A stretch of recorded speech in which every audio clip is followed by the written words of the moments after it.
علماء کرام نے غفلت کی ایک علامت بیان کرتے ہوئے فرمایا التکاثر عن الطاعات۔ اللہ رب العالمین ہمیں اس پر عمل کرنے کی توفیق عطا فرمائے۔ اللہ رب العالمین آپ کو اس پر عمل کرنے کی توفیق عطا فرمائے۔ علماء کرام نے فرمایا التکاثر عن الطاعات، عبادت میں سستی، من نہیں کر رہا عبادت کرنے کا، من نہیں کر رہا روزہ رکھنے کا، دل نہیں کر رہا تراویح میں کھڑے ہونے کا، دل نہیں کر رہا راتوں میں جاگ کر اللہ رب العالمین کی عبادت کرنے کا۔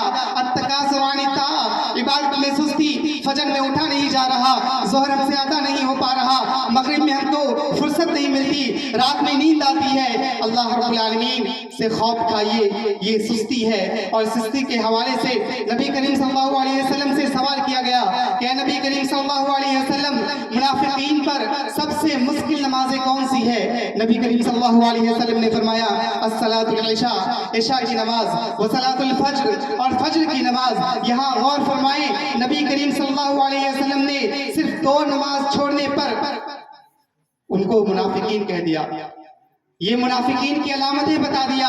تو ذرا اپنا محاسبہ کریں، اپنا جائزہ لیں، خود کو دیکھیں کہ جب ہم 5 وقت کی نماز ادا نہیں کرتے تو کیا ہم منافقین سے بھی بدتر ہیں؟